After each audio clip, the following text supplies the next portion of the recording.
Now, Carly Fiorina isn't the only candidate whose campaign seems to be collapsing. Jeb exclamation point, who probably needs to be Jeb question mark at this point, was asked una pregunta muy difícil on how he's going to get black people to vote for him. Our message is one of hope and aspiration. Hope and aspiration, okay. Not as catchy as hope and change, but, you know, aspiration, ironically, is a very popular black name. A lot of people don't know this. It's true. Yo, aspiration, you coming? Aspiration. I don't make this up. All right, so he's sort of on point, but unfortunately, he continued to talk.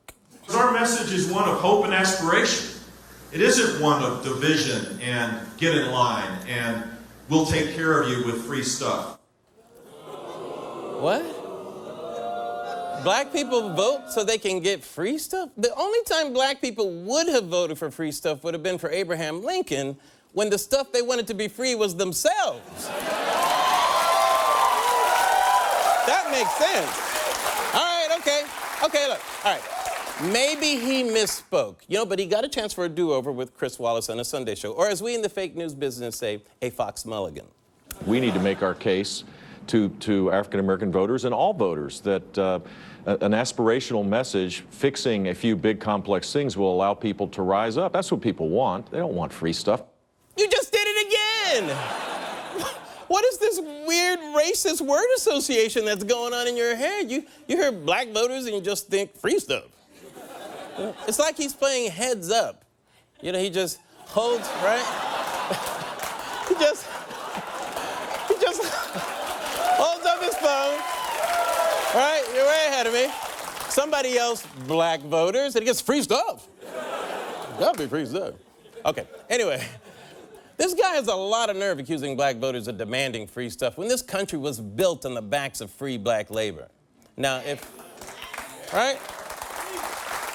And if memory serves, white Southerners had quite an appetite for free stuff, too. But forget slavery, or don't.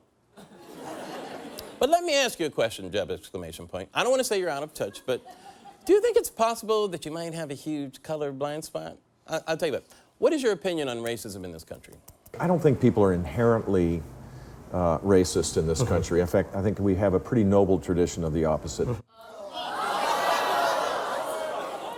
Noble tradition of the opposite? That's like getting a positive herpes test but telling your girlfriend, don't worry, baby, I have a noble tradition of the opposite. That's all. No, you have a noble STD and you should really get some Valtrex is what you should do. But, okay, look, all right, fine. These are all off-the-cuff remarks, and those can be taken out of context. So what are Jeb Bush's thoughts on race when he's had a minute to think about it, taken the time to write something down, reread it, sent it to a publisher, done 2 rounds of copy editing, then published it in, say, a 1996 book called Profiles in Character? Well, he said, since the 1960s, the politics of victimization has steadily intensified. Being a victim gives rise to certain entitlements, benefits, and preferences in society. Many of the modern victim movements, the gay rights movement, the feminist movement, the black empowerment movement, have attempted to get people to view themselves as part of a smaller group deserving of something from society. This is not a gaffe. This is how Jeb Bush really feels. He thinks the systemic oppression of black people by white America is a black strategy. So that in the 1950s, like, black people had meetings to try to be more victim-y? Or something like, people, we are not getting nearly segregated enough out there. How do we get the police to beat us more? Does anyone, we need ideas, people. Who said dogs? Who said dogs? Now water hoses, very good. Okay, into the 1960s. Now look, I've been working hard all my life.